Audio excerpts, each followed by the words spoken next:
My name is Rosa. I had 5 kids. One died. So Trey was my baby boy. He was the one that was the sweetest. His name is Trey, his heart spelled backwards. And he's everything that his name suggests. He was kind, he was loving, he was forgiving, he was compassionate, he was all of that. And he was a mama's boy too. He used to always tell me, Mama, I'm gonna live with you forever. Now, no, you're not. You're gonna find you a wife and you're gonna live with her. He would be like, well, Mama, who's gonna take care of you? I have to take care of you. And I would tell him, I'm going to a nursing home and I'm gonna have friends and I'm gonna go to bingo. He said, okay, well, I'm going to the nursing home too. I'm gonna buy the nursing home. So wherever you go, I'm gonna be. So, October 3rd is the day that changed me forever. I will never be the same. I woke up and my baby boy was no longer here. And I was mad, I was angry. I just kept thinking like, why my child? This is not supposed to happen to me. It's not supposed to happen to my child. And then I just kept asking, why didn't he say something to me? He didn't leave me a note, he didn't leave anything. But then I started reflecting and listening to God's quiet voice, and he was telling me, Rosalind, anger can do one or two things to you. It can either consume you and kill you, or it can propel you forward. And then I was like, with my baby, he didn't even tell me bye. He didn't leave me a note. He didn't say anything. And then I remembered our conversations. And I just took my responses out. And all I heard was Trey's voice. He said, Mama, I'm going to live with you forever. I'm going to take care of you. Wherever you go, I'll be. And that's the reason I have the strength enough to stand up here today. So a lot of people think that bullying ends when that child dies. But it doesn't. Like the pain that Trey felt, I feel it now. The day I wake up, I feel it.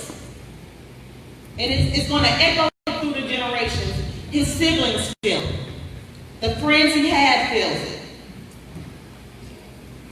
And so, what I want to tell adults and children is that when children come to you and say something's going on, listen to them. Believe them.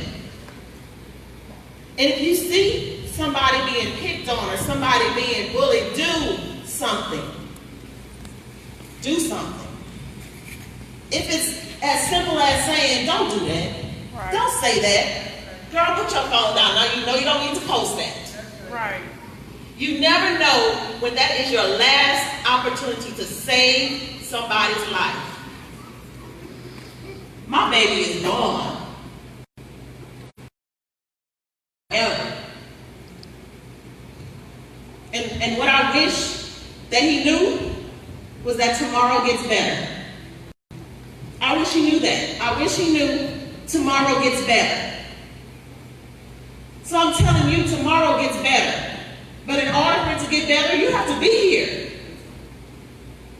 If you want tomorrow to be better, the only way to guarantee that it will be is for you to be here. Trey's gone, but you're not. So you have that opportunity. You have that opportunity for tomorrow. You have that opportunity to step in and stand in for somebody who may not be strong enough to stand up for themselves. You may be the gatekeeper between life and death. And so I have my moments where I go from being angry to questioning to being sad. But then I have to remember my baby's life, it couldn't have been for nothing. My baby didn't die for nothing. So if his death is what makes me stand up and try to save somebody else, then I have to save somebody else. So if I can leave you with anything, if you don't remember anything else I said up here today, remember this. Tomorrow gets better. but you have to be here. Thank you. Thank you for sharing that. You don't know who you were talking to, but you talked to somebody. You touched somebody. Everybody that touched this mic and get on this mic and say something about where you've been or where you came from, where you plan on going, whatever the case may be, you don't know who's looking, you don't know who's watching. If you see somebody going through something, ask them. If you even